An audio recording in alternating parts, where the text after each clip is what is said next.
지난달 25일 광주 광역시에서 일어난 일입니다. 보이스 피싱이라고 우리에게는 알려져 있는 전화 금융 사기와 연관된 일인데요. 피해자들로부터 수금한 돈, 이것도 잘못한 것이죠. 이 돈을 가지고 가던 수금책이 길을 이제 가고 빨리 걸어야 되지 않겠습니까? 현장에서 사라져야 되는데요. 그런데 어떤 사람이 다가와 앞을 가로막는 겁니다. 그리고 자신의 신분이 경찰임을 밝힌 다음 수금한 돈과 휴대전화를 그 자리에서 압수를 했습니다. 그러니까 이 수금책의 입장에서 볼 때는요, 장복한 경찰에게 내가 그냥 들켰구나, 그러지 않겠습니까? 그런데 그 다음이 문제예요. 수금한 돈과 휴대전화를 압수한 자칭 경찰이라는 이 사람이 손살같이 도망을 치는 거예요. 알고 보니까 수금책을 노린 경찰을 사칭한 또 다른 사기꾼이었습니다. 그래서 이 수금책이 어떻게 할까 고심을 하다가 경찰에 신고를 했어요. 돈을 제가 얼마인지 잘 기억은 안 납니다만은 꽤 될 거 아니에요. 그러니까 감당을 본인이 할 수 없으니까 자기도 잘못을 저질렀지만 즉시 경찰에 신고를 했습니다. 참 우스운 이야기입니다. 그러니까 흔히 우리가 들어온 대로 뛰는 사람 위에 나는 사람이 있어요. 혹은 또 다른 측면에서 세상 믿을 사람 한 사람도 없다. 그렇게 이런 말들이 생겨난 이유가 나름대로 다 있는 것이죠. 그런데 저는 의심하면서 살자, 그런 것을 지금 말씀드리는 것이 아닙니다. 오히려 역으로 참된 믿음으로, 확신으로 살자고 권면드리고 싶어요. 왜냐하면 우리를 흔들어 놓는 생각에서 우리의 삶 자체를, 때로는 가정을, 관계를 흔들어 놓는 것이 얼마나 우리 주위에 많은지 몰라요. 미혹과 유혹들이 끊임없이 우리 앞을 가로막고 하루가 멀다 하고 생깁니다. 그래서 우리는 믿음으로 살아야 제대로 살 수 있어요. 그렇다고 제가 말씀드리는 믿음을 맹목적인 믿음, 근거도 없이 무조건 믿으세요, 이게 아님을 여러분들은 이미 아실 것입니다. 그렇다고 무조건 상황도 무시하고 객관적인 여러 가지 주위를 둘러싸고 있는 것들 다 무시하고 무조건 믿음으로 살자, 그렇다고 낙관적으로 긍정적으로만 살자, 그것도 아니에요. 자기 신념이 아닙니다. 자기 긍정이 아니에요. 자기를 설득하고 혹은 자기 체면에 빠져서 나는 해낼 수 있어, 이런 식의 믿음을 제가 이야기하고 있는 것이 아닙니다. 제가 말씀드리는 믿음은요, 우리가 누구인가를 제대로 알고 주 예수 그리스도가 나의 인생에서 어떤 분이신가를 알고 그분이 나에게 어떤 일을 행하셨는가를 알고 그분을 정말 제대로 알고 믿고 의지하고 맡기고 또 바라보면서 살자는 거예요. 이런 믿음이 오늘 우리에게 필요해요. 그래서 오늘 나눌 말씀의 주제는 확신으로 살기입니다. 믿음으로 한번 제대로 살아보자는 겁니다. 믿음이 우리의 삶 속에서 얼마나 작동을 하는지 제대로 한번 살아보자는 겁니다. 그냥 믿음만 이야기할 것이 아니고 믿음으로 한번 살아보자는 것입니다. 자, 그러기 위해서 이제 오늘 저희들은 주어진 본문으로 다시 돌아가기를 원합니다. 사도 요한은 그의 편지를 받는 요한 1서 편지 아니에요? 소아시아 교회 성도들에게, 지금 터키 지역에 있는 여러 교회 성도들에게 회람용으로 편지를 보냈죠. 이 편지를 받는 성도들에게 가르침도 필요하고 깨우침도 필요하지만 때로는 격려와 위로도 필요함을 잘 알았습니다. 그래서 예수를 믿는 그들에게 어떤 일이 일어났는지를 그들이 알기를 원했던 것이죠. 예수 그리스도를 믿음으로 말미암아 이제 그들은 죄 사함의 복을 누리게 되었고요, 또 태초부터 계신 이 하나님이 있습니다. 창조주 하나님이시고 영원하신 하나님, 그 하나님을 알게 되었습니다. 그 하나님과 함께하기 때문에, 영원하신 하나님, 살아계신 하나님과 함께하기 때문에 함께함 자체가 영생이 되는 거예요. 영원토록 사는 것이에요.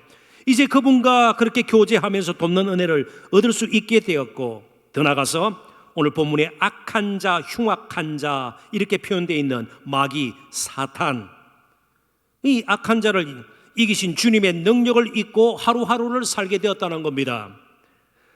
소아시아 교회 성도들의 힘이 아니라 바로 마귀를 꺾어 놓을 수 있는 이기신 주님의 능력을 잊고 승리의 하루하루를 보낼 수 있게 되었단 말이죠. 이 사실을 알고 사는 것이 얼마나 큰 복이냐 말이죠. 그것을 믿고 사는 것이 얼마나 큰 은혜인가. 성도들에게 사도 요한은 정말 전하고 싶었습니다. 그래서 이 편지를 썼다. 요한 1서 전체에 보면 내가 쓰다, 편지를 쓰다라는 표현이 12번 사용되는데 오늘 본문에만 6번 반복 사용되고 있습니다. 그만큼 쓴 이유가 있는 것이죠. 한마디로 사도 요한은 성도들이 배우고 확신한 일에 거하기를 진정으로 원했습니다.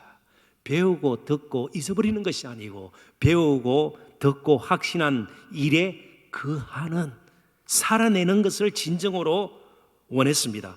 실제로 그들을 미혹하는 거짓 교사들, 지금 초기 영지주의자들, 신비한 지식만 강조하는 이들이 있었다는 걸 제가 여러 번 말씀드리고 있습니다. 그들의 영향력이 심히나 컸습니다. 그리고 여러 가지 유혹들, 이전에 그들이 살던 이교도적인 그런 풍습, 관습, 여기에도 유혹이 있었지 않겠습니까? 그래서 실제로 그들 가운데는 교회를 떠나는 이들도 있었습니다. 예수 믿기 때문에 당하는 불이익, 손해를 견디지 못해서, 사회적인 그런 소외, 고립을 견디지 못해서 신앙을 포기하고 교회를 떠나는 그런 이들도 분명히 있었습니다. 요한일서 2장 19절을 보죠. 그들이 우리에게서 나갔으나 우리에게 속하지 아니하였나니 만일 우리에게 속하였더라면 우리와 함께 거하였으리니와 그들이 나간 것은 다 우리에게 속하지 아니함을 나타내려 함이니라. 사도 요한 당신의 성도들도, 그리고 오늘 우리도 분명한 믿음을 가지고 살아야 합니다. 확신이 없기 때문에 의심이 생기는 것이에요. 확신이 없기 때문에 자꾸만 흔들리게 되는 것입니다.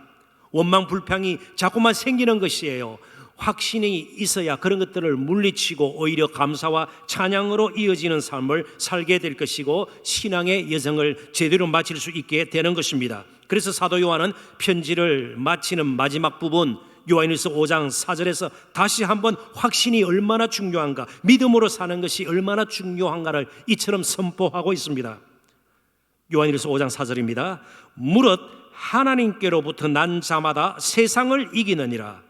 세상을 이기는 승리는 이것이니 우리의 믿음이니라. 믿음 외에 다른 방안을 찾고 대책을 세우고 계획을 세우고 길을 찾으면 찾을수록 우리는 더 흔들리게 돼요. 더 요동치게 돼요.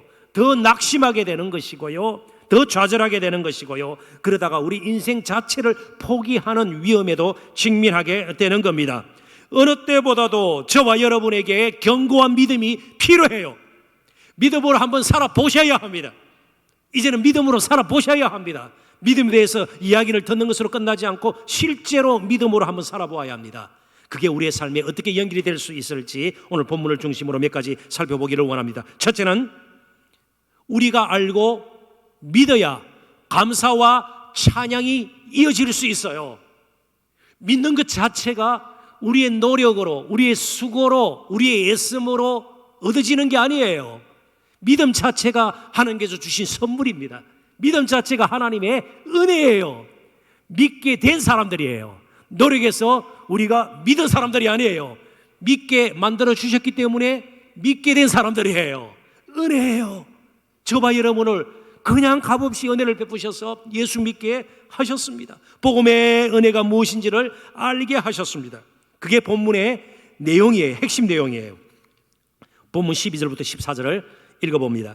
자녀들아, 내가 너희에게 쓰는 것은 너희 죄가 그의 이름, 여기 이름은 어떻게 불리는가 할 때의 이름이 아니라 존재 자체예요. 그러니까 그의 이름, 예수 그리스도 자신, 그분의 성품과 삶과 사역, 특별히 우리 죄를 대속하시기 위해서 죽으신 그분의 대속의 죽으심, 그것으로 말미암아 사함을 받았으며 아비들아, 내가 너희에게 쓰는 것은 너희가 태초부터 계신 이 하나님이십니다. 하나님을 알았으며 청년들아, 내가 너희에게 쓰는 것은 너희가 악한 자 마귀를 이기었음이라. 아이들아 내가 너희에게 쓴 것은 너희가 아버지를 알았으며 아비들아 내가 너희에게 쓴 것은 너희가 태초부터 계신 이를 알았으며 청년들아 내가 너희에게 쓴 것은 너희가 강하고 하나님의 말씀이 너희 안에 거하시며 진리를 알게 되었고 그 진리가 안에 거함으로 너희가 흉악한 자를 이겼음이라. 비슷한 내용이 계속 반복이 되죠. 강조예요. 되새기기 위해서예요. 흔들리지 않도록 그 믿음 가운데 거하도록 지금 사도 요한이 다소 수사학적인 법을 사용해서 이렇게 말씀을 전하고 있는 것입니다. 자, 그런데 우리의 질문은요, 사도 요한의 편지를 받는 이 소아시아의 성도들이 어떻게 예수님을 알고 하나님을 알고 또 믿게 되었습니까? 그들의 노력으로요? 깊은 연구 가운데요? 그렇지 않으면요, 엄청난 제사를 그들이 드렸습니까? 하나님 보시기에 온전하고 선한 아름다운 거룩한 어려운 삶을 그들이 계속 살아왔기 때문입니까? 아니죠. 하나님께서 자신을 알려주셨습니다. 계시라 그러죠. 그리고 태초부터 계신 하나님께서 그들에게 말씀을 주셨고요. 그리고 복음을 통해서 예수님을 알게 된 것입니다. 그들의 힘이 아니라 마귀의 세력에서 벗어난 것도 그들의 노력으로 된 것이 아닙니다. 모든 것을 그렇게 듣게 하시고 믿게 하시고 알게 하시고 깨닫게 하신 이는 다 주 예수 그리스도예요. 성령님이세요. 하나님께서 그렇게 만들어 주신 것입니다. 그들의 행함 때문이 아닙니다. 구원을 위해서 우리가 행한 것 뭐가 있습니까? 에베소서 2장 8절 9절 잘 아시는 말씀입니다. 근데 이 에베소 교회가 소아시아에 있는 교회예요. 그리고 이 에베소 교회가 사도 바울이 세운 교회지만 이 편지를 쓸 당시 에베소에서 사도 요한이 목회를 하고 있습니다. 그러니까 이 에베소 교회는 정말 지리적으로도 그렇고 여러 가지 역사적으로도 대단한 교회예요. 그런데 사도 바울이 그 교회 성도들을 향해서 에베소서를 편지를 썼을 때 로마의 감옥에서 뭐라고 썼습니까? 한번 보십시오. 너희는 그 은혜에 의하여 믿음으로 말미암아 구원을 받았으니 이것은 너희에게서 난 것이 아니요 하나님의 선물이라. 행위에서 난 것이 아니니 이는 누구든지 자랑하지 못하게 함이라. 복음을 누군가를 통해서 전해 주어서 우리도 듣게 되었죠. 에베소 교회 성도들 사도 바울을 통해서 복음을 접하게 되었고 그리고 은혜로 말미암아 믿게 되었습니다. 그래서 우리는 사도 바울의 고백처럼 나 된 것은 하나님의 은혜로 된 것이니 자랑할 것이 없어요. 그래서 그냥 지나치게 우리가 우쭐댈 필요도 없고요, 스스로 낙심할 필요도 없어요. 우리 힘으로 살면 일이 풀리지 않으면 낙심하고 염려하고 불안해하고 두려워할 수밖에 없죠. 그렇지만 지금까지 우리가 산 것이 알게 모르게 다 하나님의 은혜예요. 그러니까 앞으로도 은혜로 살 것이기 때문에 교만하지도 말고 지나치게 낙심하지도 말아야 되는 거예요. 결은 다르지만 똑같은 것이에요.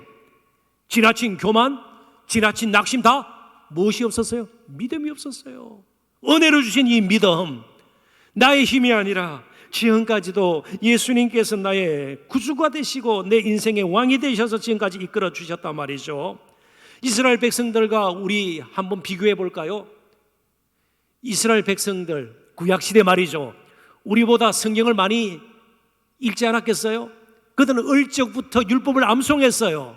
그렇습니다. 저희들보다 훨씬 율법 공부를 많이 했을 거예요. 그럼에도 불구하고 그들은 우상 숭배를 하고 하나님을 잘 알지를 못했습니다. 그래서 하나님께서 이제 이스라엘을 멸망시키기로 작정하시고 새로운 이스라엘을 세우시기를 원하셨어요. 그래서 새로운 이스라엘의 왕으로 예수님이 오셨는데 새로운 이스라엘의 백성들이 누구예요? 저와 여러분이에요. 아브라함의 혈통을 따른 이스라엘 백성들이 아니라 새 언약이 이제 예수 그리스도 안에서 성취되면서 예수 그리스도 안에 있는 저와 여러분이 새로운 이스라엘이 되었습니다. 그래서 이제 우리가 구약시대 성도들보다 성경을 훨씬 적게 접한다 할지라도 훨씬 더 분명한 믿음을 가지게 되었습니다. 자, 에레미야서 31장 34절, 에레미야 선지자는 이스라엘의 멸망 당시에 마지막으로 활동했던 선지자예요. 거기에 새 언약이라는 말이 이제 전후에 나오고 말이죠. 바로 이 새 언약이 어떻게 이루어지는가를 잘 가르쳐 줍니다. 그들이 다시는 각기 이웃과 형제를 가르쳐 이르기를 너는 여호와를 알라 하지 아니하리니 이는 작은 자부터 아이들부터 큰 자까지 아비에 이르기까지 다 나를 알기 때문이라. 내가 그들의 악행을 사하고 죄사함을 얻게 하고 다시는 그 죄를 기억하지 아니하리라. 여호와의 말씀이니라. 저희들이 믿으니까 확실하게 이제 믿게 되는 거 아니에요. 믿음이 처음에는 몰랐다가 많이 공부를 해서 아니에요. 바로 예수 순간적으로 믿고 하나님의 백성이 바로 되어버리는 겁니다. 그래서 거듭나는 것이죠. 그렇습니다. 이게 은혜 아니고서는 불가능한 거예요. 율법을 많이 외운다고 되는 것이 아니에요. 성경을 몇 독 하더라도 여전히 믿음 없이 사는 사람이 있을 수가 있다는 겁니다. 심지어 교회 다니는 불신자도 있을 수가 있다는 것이에요. 그렇기 때문에 은혜가 아니고서는 우리가 믿을 수가 없는 것입니다. 지금 전 세계가 우크라이나 전쟁으로 마음들이 상하고요. 빨리 끝났으면 좋겠다. 저와 여러분도 마찬가지죠. 빨리 좀 전쟁이 끝났으면 좋겠다. 아이들이 막 전쟁돼서 울고 말이죠. 가족들이 헤어지고 이런 걸 보면서 다 마음 아파하지 않아요?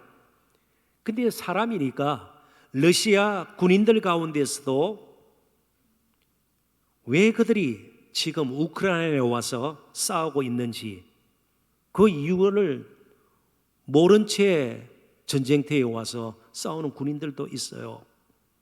그래서 우크라이나 민간인들을 공격 대상으로 삼는 것이 너무 양심에 거리낌이 되고요. 자기도 가면 다 가족들이 있을 거 아니에요. 형제, 부모 다 있을 거 아니에요. 그래서 도저히 총을 들 수가 없어서 스스로 항복해서 우크라이나의 포로가 되는 러시아 군인들이 점차 늘어나고 있대요. 도저히 총을 못 쏘겠다는 거예요. 민간인을. 군인이면 몰라도 말이죠.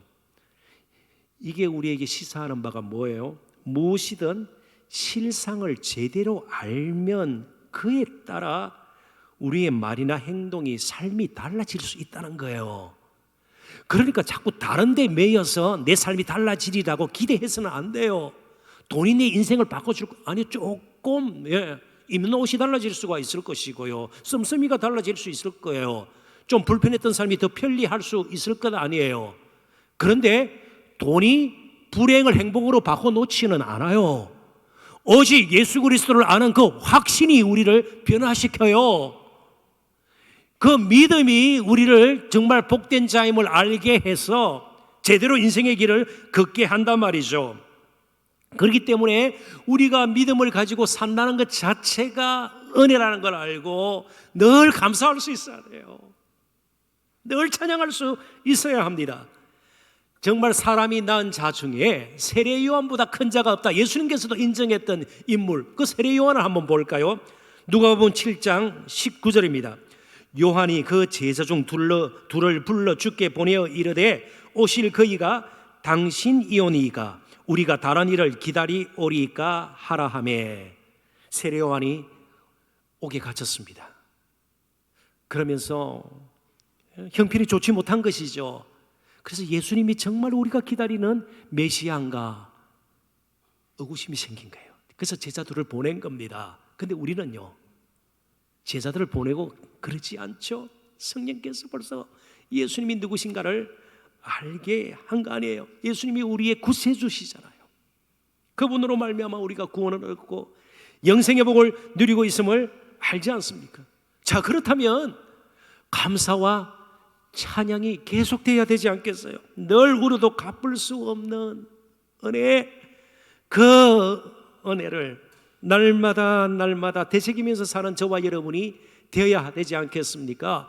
그래서 가끔씩이 아니고요, 하루에도 몇 번씩 내가 어쩌다가 이렇게 예수님을 믿게 되었고 구원받은 자가 되었나, 이제 돌아갈 본향도 생겼으니 감사할 따름입니다. 좀 힘든, 지친, 너무나도 마음 상하는 하루를 보냈다 할지라도 밤에 잠자리에 누워서 우리 자신을 돌아보면서 그런 고백이 있어야 될 거예요. 예수 믿게 된 거 너무 감사한 거 아니에요? 언젠가 우리 모두 다 흙으로 돌아갈 것 아니에요? 그 날을 우리가 정해서 갈 수 있나요? 아니요, 정해서 갈 수 없어요. 하나님께서 부르시는 대로 우리는 갈 수밖에 없어요. 그때까지 계속 감사하고 그 은혜를 찬양하는 저와 여러분이 되었으면 좋겠습니다. 그래서 두 번째 우리의 정말 적극적으로 할 일이 무엇입니까? 계속해서 알아가야 되는 거예요. 한 번 아는 것으로 끝나지 않아요. 왜요? 우리가 아는 만큼 사랑도 할 수 있고요, 아는 만큼 우리의 삶에 변화가 생기기 때문입니다. 아는 것을 멈추는, 배움을 멈추어 버리는 것처럼 정말 불안한 일은 없어요. 위기는 없는 것입니다. 계속 배움으로 우리의 확신이 견고해질 수가 있는 것이죠. 그래서 오늘 본문을 다시 한번 보시면요, 자녀들, 또 아이들 이런 표현을 썼습니다. 청년들 두 번 썼고요, 아비들 두 번 사용했습니다. 자녀들, 아이들, 청년들, 아비들.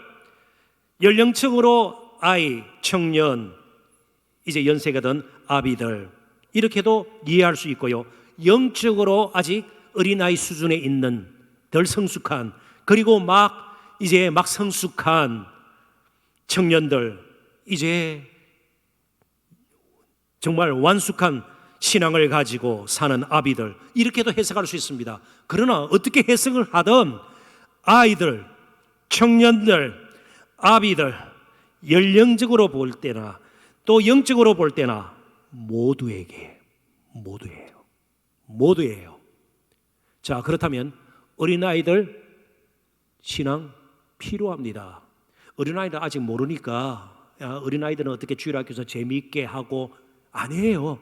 어린아이들에게도 복음이 필요해요. 어린아이들에게도 주 예수 그리스도의 은혜가 필요해요. 청년들 너무 바쁘니까 스펙도 쌓아야 되고요, 여러 가지 장래 문제들이 참 많은데 지금 바쁘니까 차차 여유 있으면 그때부터 믿기 시작하지. 아니에요. 청년들도 마찬가지고요. 이제 나는 나이가 들고 알 만큼 알았으니, 아니에요. 그 자기 기만이 해요. 설교하는 저 자신도 알기를 멈추고 배움을 멈추면요, 언제든지 미혹과 유혹에 넘어갈 수밖에 없습니다.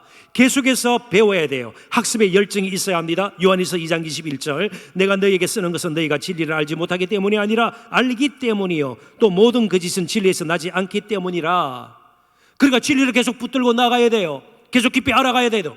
그러지 않으면 거짓된 세상에 휩쓸려 가는 겁니다. 세상 풍조에 휩쓸려 가는 것이에요. 미혹과 유혹에 금방 넘어지고 마는 겁니다. 계속 영적으로 자라야 합니다. 지금 우리는 영적 전쟁을 치르고 있기 때문에 계속해서 영적으로 무장되어 있어야 돼요. 무방비 상태로 우리 삶을 노출시켜서는 안 되는 것입니다. 분명한 확신 가운데 일상을 이어가야 참 어렵고 힘들지만 조금씩 거룩한 열매를 맺게 되는 겁니다. 그런데 오랫동안 평생 교회를 다녀도 도저히 거룩한 열매가 무엇인가조차 모르고 맺을 생각도 하지 않고 나하고는 관계없는 것으로 여기는 분들이 있을 수 있다는 거예요. 계속해서 배워나가야 합니다. 탕자 한번 생각해 볼까요? 예수님께서 친히 가르쳐 주셨던 탕자의 비유, 둘째 아들이죠. 처음에는 가볍게 여겼을 겁니다. 대수롭지 않게 여겼을 것입니다. 그런데 이제 재산 다 날리고 인생의 낙오자가 되어 정말 거짓 모습으로 집으로 돌아온 후에 그가 뼈저리게 발견했던 거 있어요. 뼈저리게 경험했던 거 있습니다. 뭘까요? 아버지의 사랑이에요.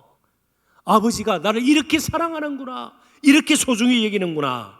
그걸 알았을 때에 탕자가 두 번 다시 찢어나갈 일은 아마 없었으리라 생각이 됩니다. 돈과 비교할 수 없는 그 아버지의 사랑 말이죠.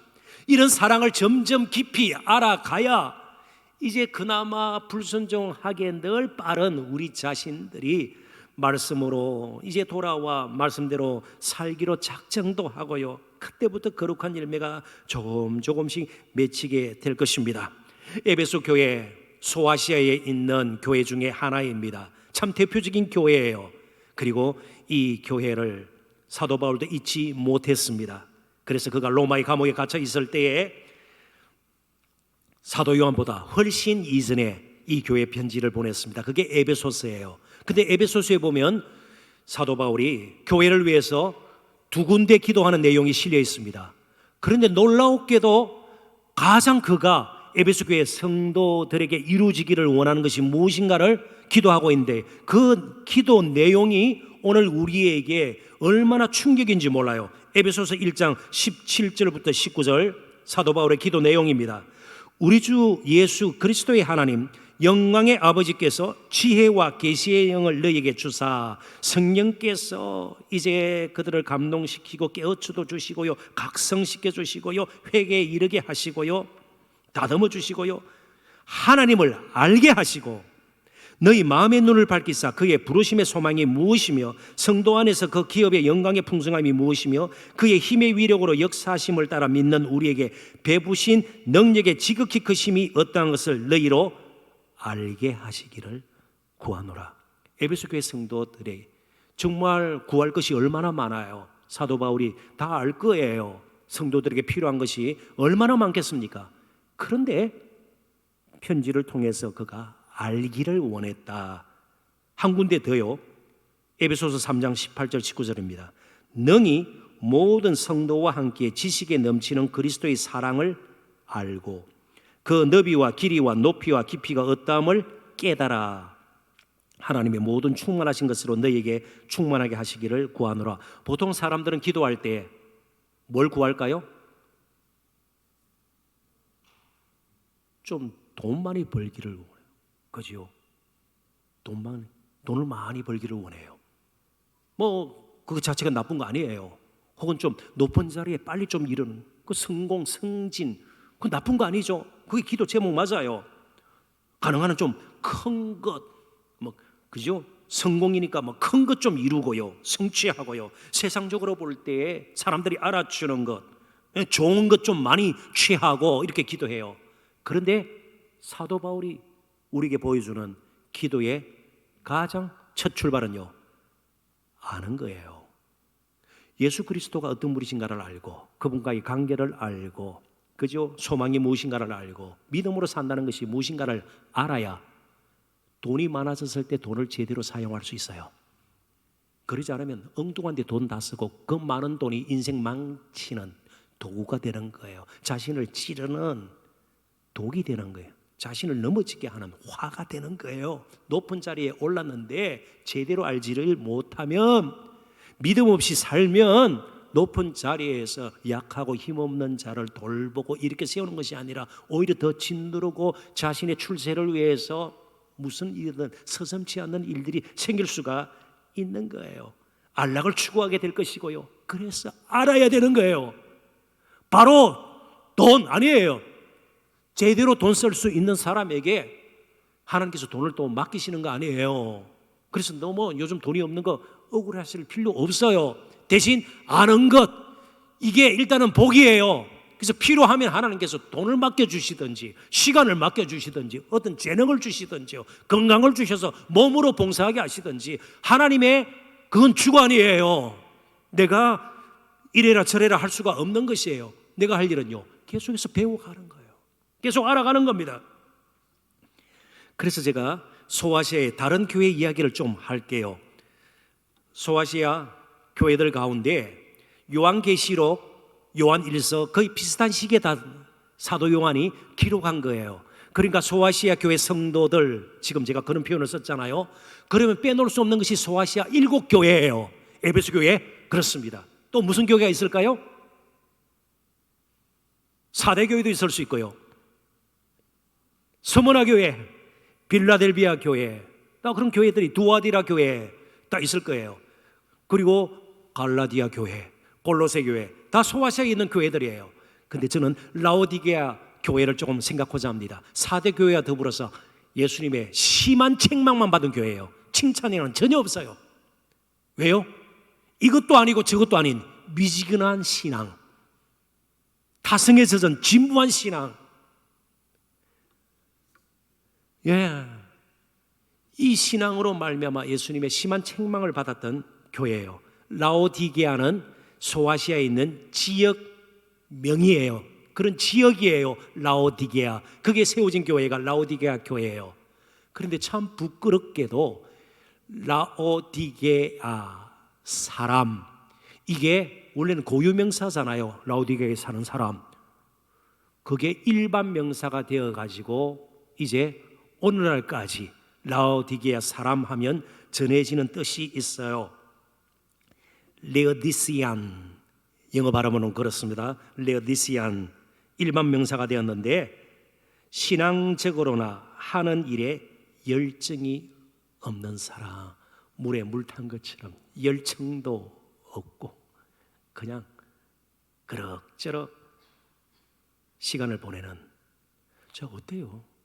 저도 그게 두려워요. 나이가 들면 날마다 소일거리 같죠? 아니죠. 뭔가 마지막 때까지 어떻게 하면 나를 통해서 주님의 뜻이 이루어질까? 그런 질문들을 던져보고, 그게 학습의 열정이에요. 열정. 그러지 않으면요, 아무리 교회가 크고 오랫동안 신앙생활을 했지만 영적으로는 라오디게아 사람, 신앙적으로도 하는 일에도 열정 없이 그럭저럭 하루하루를 그냥 무작정 살아가는 그런 사람이 될 수가 있는 거예요. 지금부터라도 다시 복음으로 돌아가고 말씀으로 돌아가 제대로 한번 힘있게 저희들이 배워나가기를 원해요. 우리에게 그래도 소망이 있는 것은요, 사도 요한 자신을 보면 알아요. 그가 예수님의 부름을 받았을 때, 제자 중에 한 사람이 되었을 때 그가 온전한 삶을 살았습니까? 아니에요. 그런 사람이 아니었어요. 형편없는 사람이었습니다. 뭘 보면 알 수 있습니까? 제가 두 군데만 인용을 할게요. 그 형제가 야고보예요. 그런데 예수님께서 예루살렘에 올라가시는 목적이 뭔지 분명치가 않았습니다. 확신이 없었어요. 그래서 그냥 올라가면 예수님이 왕이 될 것이고, 그러면 야고보 자기 형제와 더불어서 왼편 오른편 좋은 자리를 좀 우리에게 허락해 달라고, 나중에는 자기 어머니까지, 치맛바람이라 볼 수가 있죠, 어머니까지 와서 우리 아들들에게 좋은 자리를 좀 보장해 주시기를 바랍니다. 그러니까 지극히 세속적이지 않았어요? 자리를 탐하지 않았습니까? 그게 한 가지예요. 사도 요한이 그런 인물이에요. 또 마가복음 3장 17절에 보면 그의 별명이 보아느게, 무슨 뜻이에요? 우레의 아들. 그러니까 굉장히 성격이 과격해요. 불같은 성격이에요. 막 청둥 벼락치듯이 말이죠. 그런 성격이에요. 참지 못해요. 분노가 늘 치미는 그런 사도 요한입니다. 심지어 누가복음 9장에 보면 사마리아 마을로 예수님과 제자들이 걸어가다가 한 마을에 이르니까 자기들을 영접하지 않는 거예요. 따뜻하게 맞이 않는 거예요. 그때 야고보와 요한의 입에서 바로 튀어나온 말이 무엇입니까? 하늘에서 불을 내려 저들을 완전히 멸하시는 거 어떻겠습니까? 불같은 성격이에요. 그런데 사랑의 사도, 그 누구보다도 사랑에 대해서 사도 요한은 많이 말씀을 전하고 나누는 것을 보게 됩니다. 그도 변했습니다. 배웠습니다. 알아갔습니다. 조금씩 더 알아간 겁니다. 계속 예수님의 성품과 삶과 그리고 그 죽으심과 부활을 이제는 깨닫게 되고 의미를 알게 되고 배워 나갔던 것입니다. 우리가 여러 번 읽었던 복음서이지만 지금 40일 공동체 성경 읽기를 통해서 다시 복음서를 전하게 됩니다. 좀 어떠세요? 그냥 읽을 때하고는 느낌이 좀 다르죠? 정말 갈릴리 해변가를 걸으시는 그 주님을 좀 생생하게 만나고 좀 더 깊이 아는 저와 여러분이 되었으면 좋겠습니다. 마지막, 그래도 우리가 힘이 없어요. 그래도 또 넘어질 것 같으니 세 번째 주제가 하늘의 권세입니다. 하늘의 능력을 잊고 우리가 살 수 있는 겁니다. 이 땅의 것이 모자란다 할지라도, 심지어 이 땅에 있는 건 내가 상실했다 할지라도 하늘의 능력을 잊고 하늘의 지혜를 구하고 그리고 하늘의 은혜를 받아 능히 승리의 길 갈 수 있습니다. 13절 14절 제가 또 읽어봅니다. 아비들아, 내가 너에게 쓰는 것은 너희가 태초부터 계신 이를 알았으며, 청년들아, 내가 너에게 쓰는 것은 너희가 악한 자를 이겼음이라. 아이들아, 내가 너에게 쓴 것은 너희가 아버지를 알았으며, 아비들아, 내가 너에게 쓴 것은 너희가 태초부터 계신 이를 알았으며, 청년들아, 내가 너희에게 쓴 것은 너희가 강하고 하나님의 말씀이 너희 안에 거하시며 너희가 흉악한 자를 이기었음이라. 이기었음이라, 이런 표현을 쓰죠. 이기다라는 단어가 신약 성경 전체에 모두 28번 사용이 됩니다. 그 중에 24번을 사도 요한이 사용한 거예요. 그러니까 자신의 힘으로 자신의 지식으로, 자신이 가지고 있는 어떤 세상적인 힘으로 이기는 것이 아님을 너무나도 잘 알고 있는 거예요. 오직 주 예수 그리스도 안에 그분의 능력, 그분의 부활의 능력 붙들고 살기 때문에 이길 수 있음을 그는 확신했던 것입니다. 이 세상은 계속해서 우리에게 나고 자라고 패배자라고 무엇이든 할 수 없는 자라고 일이 그렇게 풀리지 않는다고 믿는다고 그렇게 너가 그런 삶밖에 살지 못하냐고 계속해서 손가락질하고 비웃고 그럴 수 있는 것입니다. 그럼에도 불구하고 스스로 약해지는 것을 이제는 거부해야 합니다.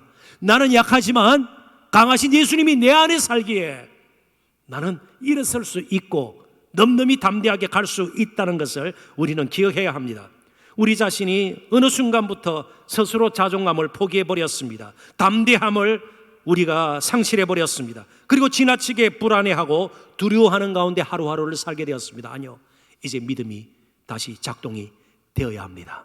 나는 아니지만, 나는 약하지만, 심지어 나는 가진 것이 별로 없지만, 많이 못 배웠지만, 정말 인생의 밑바닥까지 정말 내동댕이 친 그런 처지에 있는 사람 같지만 우리 예수님은 그렇지 않다. 언젠가는 모든 것을 바꿔놓는, 역전시킬 수 있는 나의 주님이시다. 그래서 요한일서 4장 4절에 자녀들아 너희는 하나님께 속하였고 또 그들을 이기었나니 이는 너희 안에 계신 이가 세상에 있는 자보다 크심이라. 우리 안에 살아계신 예수님보다 이 세상에 더 큰 자가 없어요. 더 능한 자가 없어요. 더 강한 자가 없어요.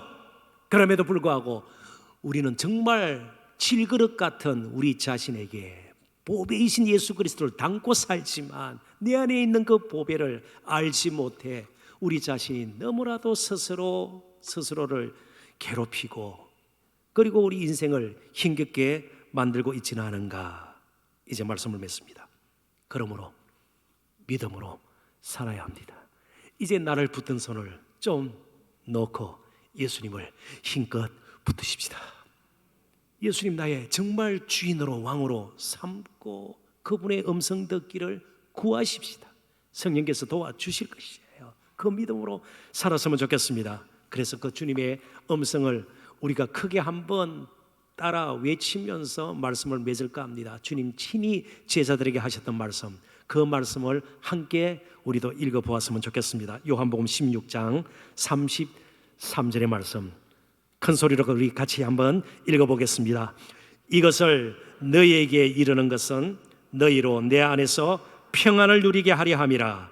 세상에서는 너희가 환난을 당하나 담대하라.